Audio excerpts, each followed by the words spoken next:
Mga kwento ni Felmo.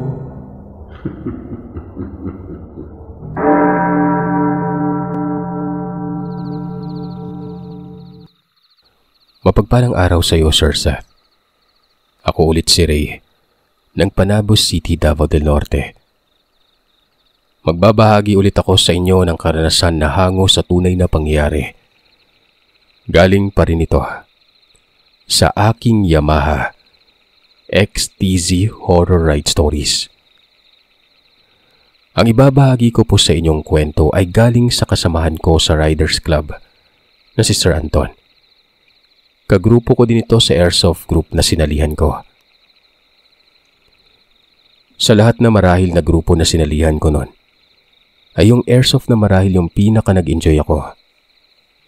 Less toxic kasi yung lahat ng miyembro at puro lang laro talaga at katuwaan. Isa naman itong si Sir Anton sa pinaka-founder ng grupo. Doon din kami madalas maglaro sa place nila. Meron kasing bakanting lote sa gilid ng bahay nila. Medyo magubat din yung party na yon. Bagay na bagay na sa gusto kong laro sa airsoft na jungle gameplay. Pag may bakanting oras ay linggo-linggo kami naglalaro sa lugar nila. Isang partikular na buwan noon ay nag-aya ulit ang grupo na maglaro ng airsoft kina Sir Anton. Sa mismong araw ng laro, nagkayayaan bigla na mag-inuman kina Sir Anton bandang hapon.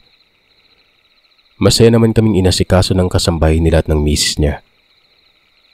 Nang mapasarap yung kwentuhan at inuman, biglang nag-aya si Sir Anton na pumunta kaming lahat sa parte ng bahay nila kung saan ay may kwarto na kung tawagin niya Man Cave.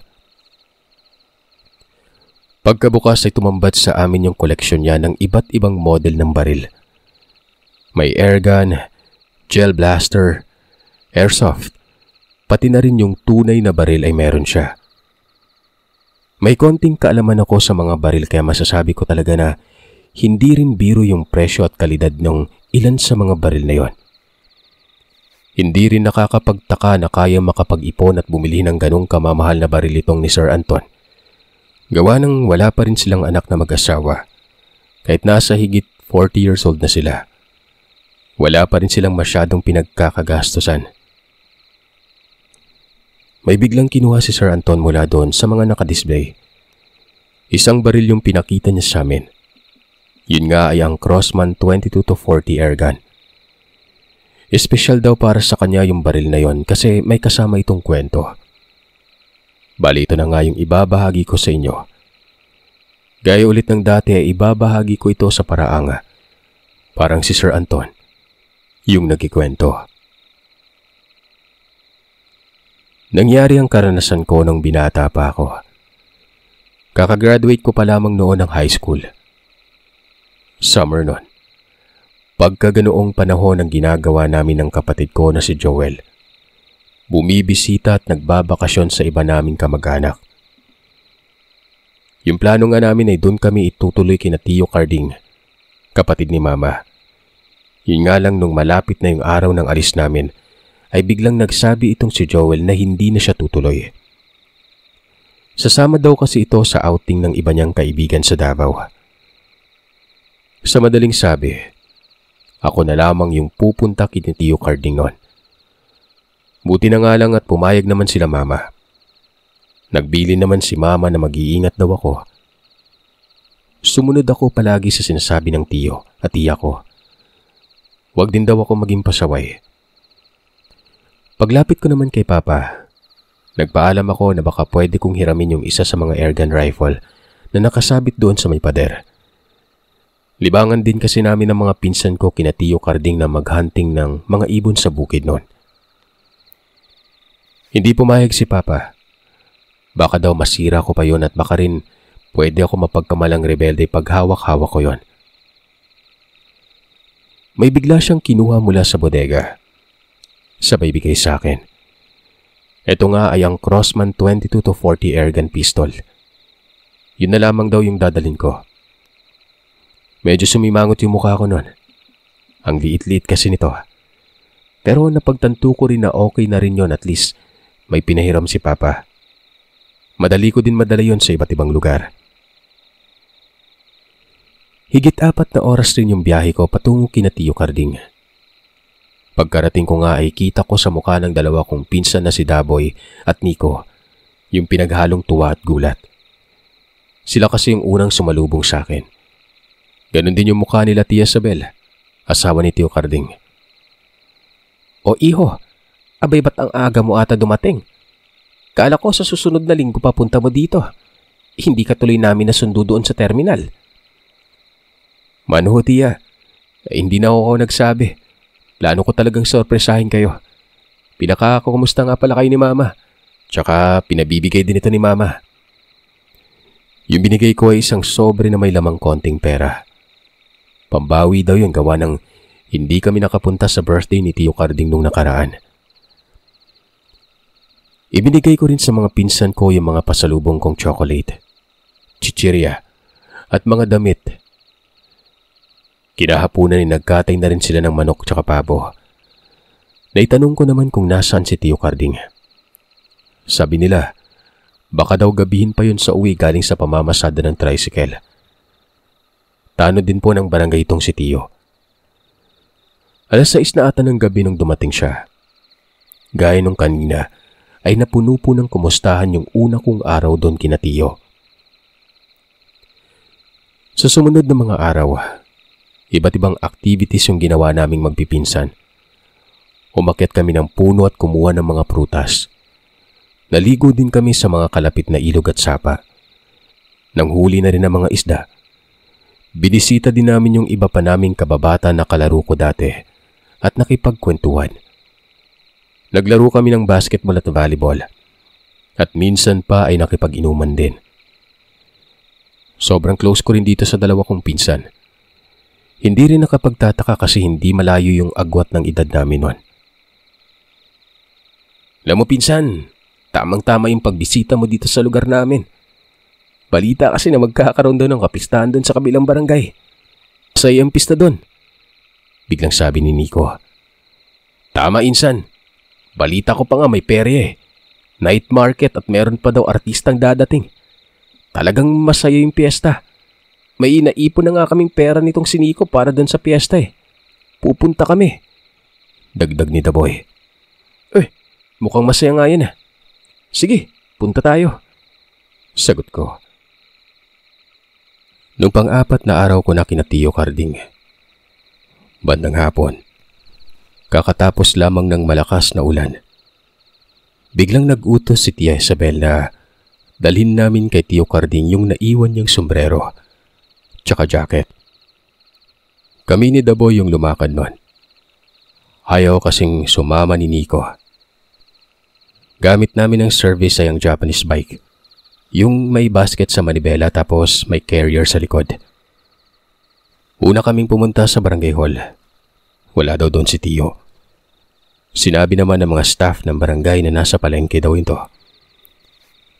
Pagpunta nga naming palengke ay nakita namin si Tio Carding nakausap yung mga kasama niyang tricycle driver. Pagkatapos naming maibigay yung mga gamit niya, niyaya ko muna si Daboy na mamaya na muna kami uuwi. Na manood muna kami ng basketball doon sa plaza at kumain din kami ng merienda. Maya-maya pa ay narinig namin na biglang kumulog ng malakas. Nagbabadya rin yung malakas na ulan.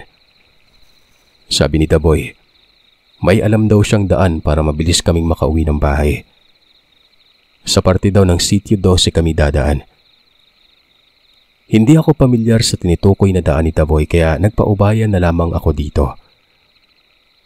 Paglagpas nga namin doon sa palikong parte bandang unahan lamang ng Sitio 12, ay may makipot at madamong daanan. Tuloy-tuloy lamang ang andar namin. Maya-maya, napatigil kami gawa ng mahaba pala yung parting unahan na yon. Bumaba na rin kami sa bike. No choice na nga kami kundi lumusong na lamang sa baha. Wala namang problema kasi nakabota naman kami pareho ni Daboy. Habang naglalakad, napapansin ko na may mga simentadong korting rectangle na nilulumot akong nakikita sa nilalakaran namin. Madami-dami yon. Hindi nga lang mapapansin nung una gawa ng natatabunan ng mga damo. Pero may hinala na ako kung ano ang mga yon. Nakumpirma ko na yung hinala ko nung may mga mahabang damo akong hinawi. May nakita akong lapida. Pinsan, pambihira, ba't hindi mo sinabi na sementeryo na pala tong dinadaanan natin? Masyado pang matalahib dito. Hindi ka ba nandidiri, baka naglaho na yung katas ng bangkay dito sa baha? Sabi ko. Hindi ka naman nagtanong. Tsaka isa pa, mas madali tayong makakauwi pag dito tayo dumaan. Matagal din namang hindi na nagagamit itong sementeryo. Ganito, maligo ka na lang pagka uwing-uwi natin sa bahay. Okay ba? Sagot niya. Paglagpas namin doon sa hilera ng mga puntod, bigla kaming nagkagulatan. May nakita kasi kaming grupo ng mga kabataan na walang pang-itaas na parang pinag-aawayan yung laman ng isang sako noon. Alam mo yung napatigil talaga sila sa ginagawa nila. Hindi talaga sila gumagalaw. Sinusundan lamang kami ng tingin ng mga ito. Ang kapansin-pansin pa ay may bahid ng pulang likido yung katawan nila na animoy parang mukha ng matadero na may kinakatay. Ganon na ganon. May pagdududa na talaga ako sa punto na yon. Inisip ko pa nga na baka adik ang mga ito. Maya-maya ay tuluyan na nga kami nakaalis sa parte na yon. Hinga lang ay bigla-biglang bumuhos yung malakas na ulan. Naabutan na kami. No choice na kami kung hindi magpaulan. Buti na nga lang at hindi ako nagkasakit pagkatapos nun. Sumunod na araw, yung activity namin na ginawa namin ay ang paghahunting doon sa bukid. Dala ni Dabo yung handmade airgun rifle niya, habang tirador naman yung dala ni Nico. Masaya ko namang pinakita dito sa dalawa kong pinsan yung Crossman 22-40 ko na airgun. Unang beses nila makakita ng ganon. Pinagyabang ko pa na galing US yun kaya sobrang tibay. Pinasubok ko sa kanila. Tuwang-tuwa sila. Nakahuli kami ng ligaw na manok sa bukid. Nung wala na kaming mahuli, lumipat kami sa palayan. Dito ay nakadali naman ako ng wild duck. Malapit nang maubos yung bala namin noon kaya nagpasya kaming manghuli na lamang ng mga palakang bukid. Higit 5:00 na ata ng hapon nang nagpasya kami na umuwi na. Dumaan kami sa isang mataas na parte ng daan. Mula doon ay kita namin yung tinutukoy na mga pinsan ko na barangay na may magaganap na fiesta. May nakikita kami mga palamuti at may nagsiset up na rin ng Ferris wheel. Pagbaba naman namin ng burol, may nakita kami ng mga umpukan ng mga tao noon. Isang matanda na may mga benda sa muka at may mga sugat pa yung katawan na lumabas doon sa isang bahay. May kausap ito na isang parang taga-barangay. Nasabi kong mga taga-barangay yon gawa ng may mga naka-vest na may tanod at chairman sa likod ng damit. Nagtanong ako doon sa isang bystander. Natanong ko kung ano yung nangyari sa matanda. Si Kagawad Enteng ba? Inatake daw yun ng aswang nung nakaraan. Mabuti at hindi natuluyan. Nilooban daw yun ng bahay. Ninakaw pa yung mga manok. Buti na nga lang hindi siya masyadong napuruhan. Magtatanong pa sana ako doon sa bystander nung sinenyasan na ako ng mga pinsan ko na uuwi na. Habang naglalakad, naitanong ko na, "Mga pinsan, meron pa rin palang gumagalang aswang dito sa lugar nyo? Akala ko nahuli na yung mga aswang-aswang na yan. Bata pa ako nung mahuli yung mga yun . Tama, insan. May bali-balita nga na may gumagalang aswang dito . Matagal na ngang wala na yung mga aswang-aswang na yan. Lalo na yung mag-asawa. Yun naman daw gumagala ngayon maaari daw mga taga-dayo lang. Pero wag mo na lang intindihin yun, insan. Hindi naman sa barangay namin gumagambala . Sa kabila yun." Pagsisiguro ni Daboy.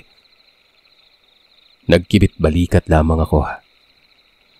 Nang nakarating na kami ng bahay ay naabutan namin si Tia Sabel na paalis. Pupunta niya daw si Tio Carding doon sa paradahan. Nagbilin na lamang ito na wag na daw namin sila intayin maghapunan gawa ng may lalakarin daw sila ni Tio. Meron na rin siyang inihandang kanin at paksiw na isa doon sa lamesa. Pag-alis nga ni Tia, kaagad na namin kinata yung mga nahuli namin. Ginawa naming adobo yung ligaw na manok at wild duck. Tapos crispy naman yung palakang bukid. Pagsapit nga ng gabi ay hindi kami tatlo makatulog nun. Nakinig na lamang kami ng radyo, tapos na gitara. 10:00 na ata ng gabi nang dumating si Tio at Tia. Napansin ko na bukod sa pasalubong na prutas ay may dala din si Tio na supot na yung laman, puro retaso ng goma. Pinaganda rin namin sila ng makakain. Masaya naming pinatikim sa kanila yung mga niluto naming manok at wild duck. Galing pala sila sa lamay ng isa nilang kaibigan doon sa kabilang barangay. Ang balita daw, inatake ng aswang. Hindi naman daw ito nilapa. Yun nga lang ay nagkaroon umano ng malaking hiwa ito sa may parting tiyan. Naubusan daw ito ng dugo na siya naman itong ikinamatay. Delikado na talaga sa mga panahon ngayon. May naglilipanan na namang mga salot. Gamitin niyo itong mga goma. Isama niyo sa pagsisiga tuwing hapon. Maganda din tayo ng bawang tsaka asin at dagdagan na rin natin yun ng ilaw dito sa bahay. Kayo mga bata, mula ngayon pinagbabawalan ko na kayo na gumala lalo pag gabi ha. Isa pa, wag na rin kayo pumunta dun sa piyesta sa kabilang barangay. Hindi natin alam kung kailan aatake ulit yung mga impakong yun. Mabuti na yung sigurado. Nagkakaintindihan ba tayo? Nagkatinginan muna kaming tatlo bago sabay-sabay na sumagot ng oo noon.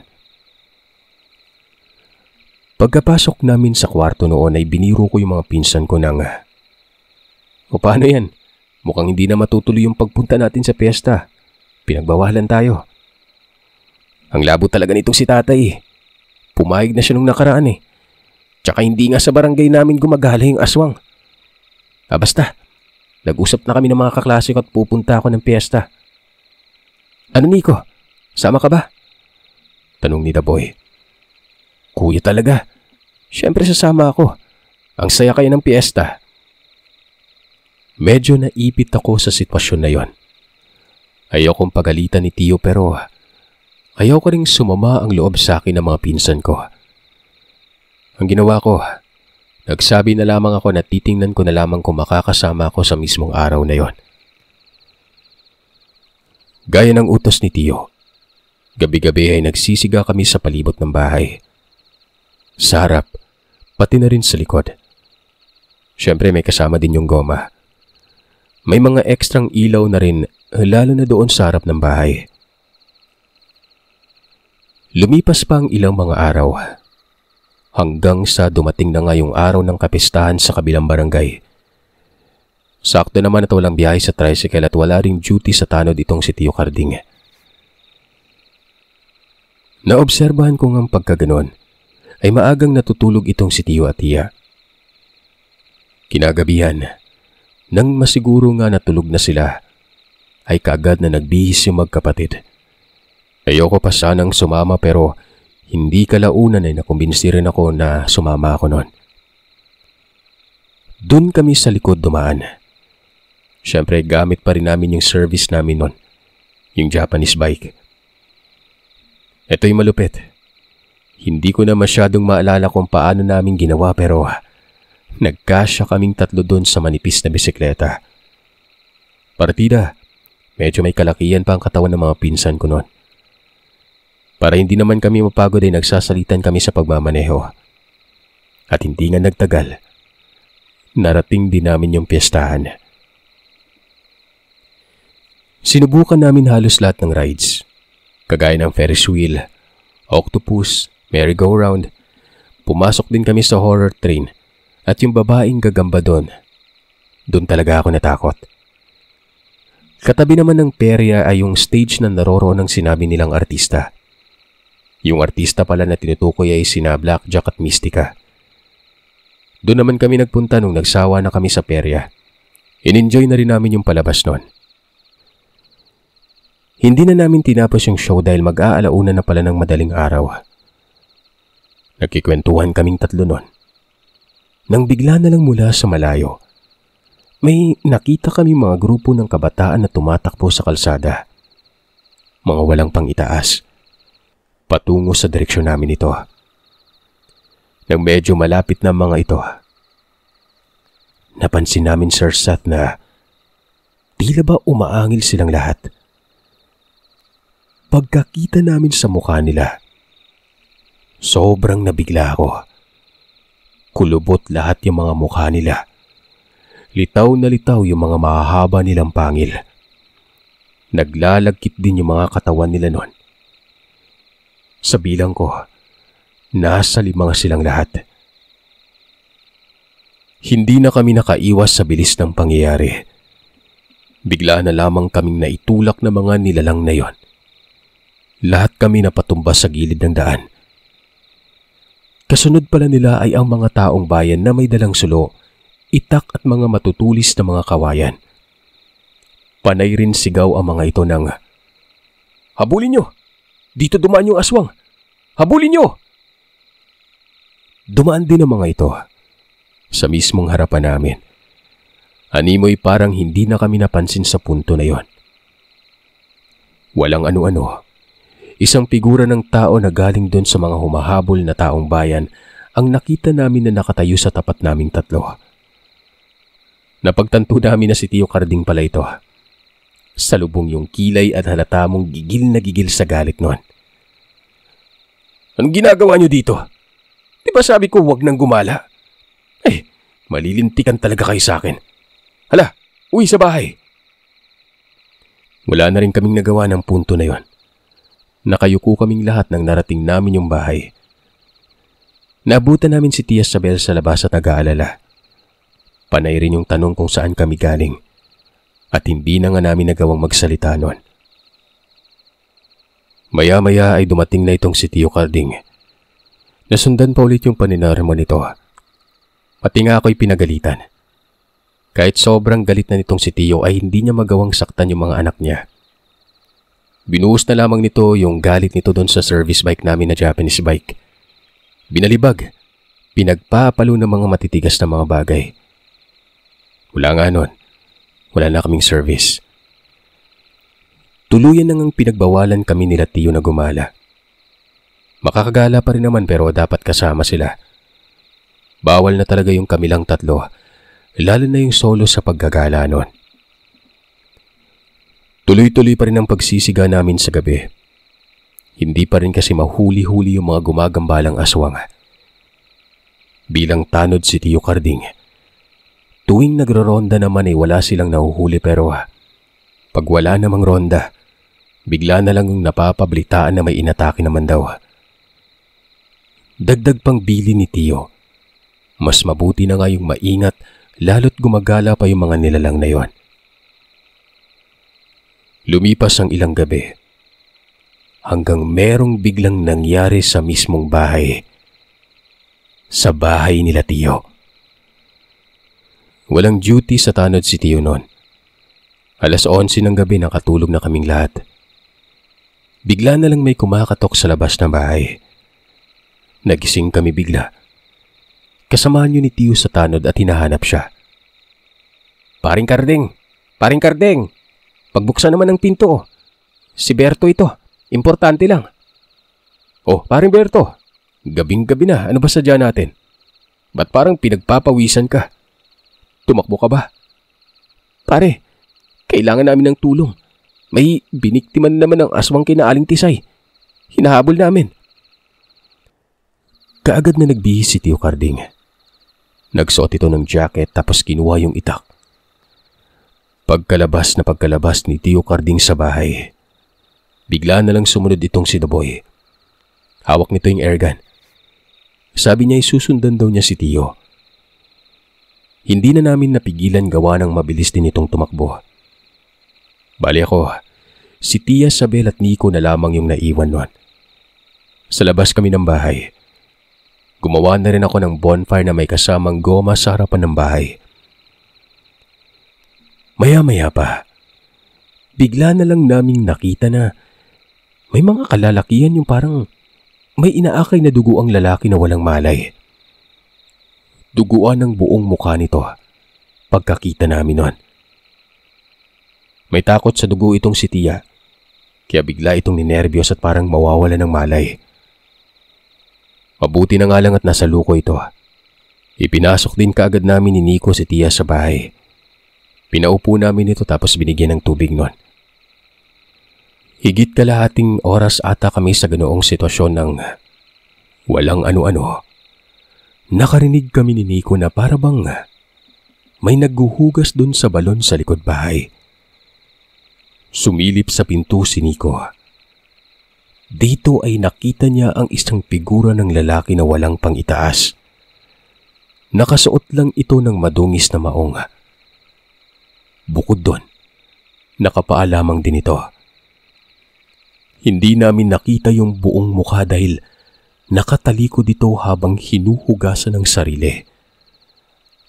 Takang-taka kami dahil hindi namin napansin na may tao na pumasok sa bakuran.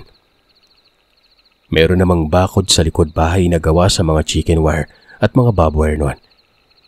Hindi rin biro yung taas at tibay na mga bakod. Hindi rin ito basta-basta masisira.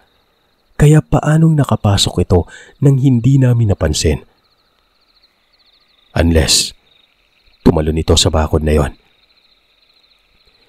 May suspecha na ako na maaring masamang nilalang yung naroroon sa may balon. Sinabihan ko si Nico na kumuha ng asin. Dumakot ako ng asin tapos nilagay ko ito sa lagayan na may tubig. Bali tinunaw ko yon. Sinabi ko naman kay Nico na puntahan niya at tanungin yung lalaki sa balon kung bakit naroroon siya, kung saan siya dumaan. Maglagay din siya ng dakot ng asin sa kamay. Dagdag ko pang sabi, itapon niya ito kapag akmang aatakihin na siya nun. Huwag ka mag-alala, Insan. Andun lang ako sa likod. Buti sana kung tao lang yan pero kung yung sinasabi nilang aswang yan, tapos biglang aatake. Tumakbo ka kaagad patungo sa akin ha. Ihahanda ko lang tong airgun na to. Yung mga natitirang bala ng airgun ko ay binabad ko muna doon sa tinunaw na asin sa tubig. Sunod nun, sinet up ko na yung airgun. Nilagyan na rin ng bala. Buong tapang na pinuntahan ni Nico yung lalaking naghuhugas sa may balon. Sa garalgal na boses ay tinanong niya ito ng, Mamang, ano? Sino ho kayo? Paano kayo nakapasok at nakapunta dito? Hindi ko ho kayo kilala. Napatigil sa ginagawa yung lalaki. Dahan-dahan itong humarap. Kitang-kita namin nun yung nakakapangilabot na mukha nito.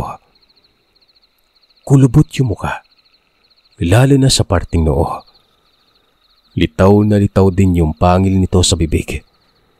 Namumula yung mga mata. Pumorma ito bigla na nakataas ang kamay. Sunod noon ay bigla itong tumakbo. Paatake kay Nico. Kasabay ng nakakatakot na pag-angil. Napaatras at nataranta na si Nico sa punto na yon. Hindi na nga nito nagawang maitapon doon sa nilalang yung dakot ng asin na nasa kamay niya. Ang hindi alam ng nilalang, kanina ko pa tinututok sa kanya yung crossman. Sumigaw ako kay Nico ng yukunon. Kasunod ay pinaputukan ko na yung nilalang. Natamaan ko siya sa muka, partikular doon sa may kaliwang mata. Sigurado akong mata yung natamaan ko gawa ng hawak-hawak ito ng nilalang habang naglulupasay at napahiga sa sobrang sakit. Alam kong masakit yon. Nilubog ko nga yung bala sa tinunaw na asin, di ba? Hindi pa ako nakontento. Paulit-ulit ko pang pinaputukan yung nilalang habang nakahiga ito. Humihiyaw na may kasama itong ungol. Nakakapangilabot pakinggan yung ungol na yon. Walang ano-ano. Bigla itong tumayo. Tumakbo. Sabay talon doon sa puno ng santol. Sobrang taas yung pagtalon na umabot pa dun sa isang malaking sanga. Kahit ganon, patuloy ko pa rin itong pinaputukan. Si Nico naman at si Tia Isabel na may ulirat na, panay naman yung sigaw sa labas ng bahay na humihingi ng tulong. Maya-maya ay narinig ko na paparating na yung mga taong bayan. Kasama si Tio at Daboy. Patakbong pinuntahan ako ni Daboy. Mula doon ay sabay na naming pinaputukan yung nilalang gamit ang airgun namin. Hindi ko na alam o mabilang kung ilang beses namin yung naputukan. Basta ang alam ko, maraming tumama dito. Pero maswerte pa rin talaga yung nilalang Sir Seth. Nagawa pa rin itong makatalon doon sa kabilang puno. Nagpatihulog. Lumagpas ng bakod at tumakbong paika-ika patungo doon sa madilim na parte ng kakahuyan sa likod bahay. Marami naman doon sa mga taong bayan sinundan yung nilalang. Dumating na rin yung mas maraming tao sa bahay ni Tio Carding. Isa bigla doon sa taong bayan yung nagsabi na maaari daw yung naengkwentro naming aswang. Ayun ding umatake dun sa isang kubo sa hindi kalayuan. Nag-iisa lamang daw kasi yung kubo sa parte na yon. Walang kapitbahay. Merong bagong panganak tapos may bedridden pa yung bahay na ito. Buti na lang, maagap yung mister ng bagong panganak. Nahuli niya umano yung aswang habang akma itong pumapasok doon sa bintana. Nahawakan niya yung kamay nito. Tapos binuhos sa kanya yung buong lagay ng asin. Nagpupumiglas daw ito hanggang makatakas nga. Maaari umano na baka andun yun sa may balon para hugasan yung mga natitirang asin sa katawan niya. Bumalik din hindi kalaunan yung humahabol dun sa nilalang. Hindi na daw nila yung naabutan at nawala sa dilim. Para bang bigla na lang akong naging bida sa sadaling yon. Bilib na bilib ang lahat, lalo na't hindi ako natakot sa paglaban doon. Panay naman yung tanong kung paano ko nagawa yon. Pinakita ko rin sa kanila yung armas na ginamit na crossman ko. May iba pa nga sa kanila na gustong bilhin yun sa akin pero syempre, sinabi ko na hindi ko naman yun pinagbibili. Napakasarap talaga pakinggan pag nakakarinig ka ng mga magagandang mga papuri mula sa ibang tao, di ba? Lumipas sa mga araw. Bawat gabi, patuloy pa rin yung paghahanap doon sa grupo ng aswang. Mas lalo ata silang naging mas maingat dahil hindi gabi-gabi yung pangbibiktima nila. Dumating yung panahon na kailangan ko na rin bumalik sa bahay. Baon-baon ko yung isang karanasan na hindi ko malilimutan. Siguro, kung hindi ko tinanggap yung crossman erga na binigay ni tatay, maaring mabiktima ako o kami ng mga aswang sa punto na yon. Noong una, ayoko pang tanggapin yon. Pero kung wala yon, hindi ko mapoprotektahan ang sarili at wala ako marahil maikikwentong katatakutan sa channel na ito.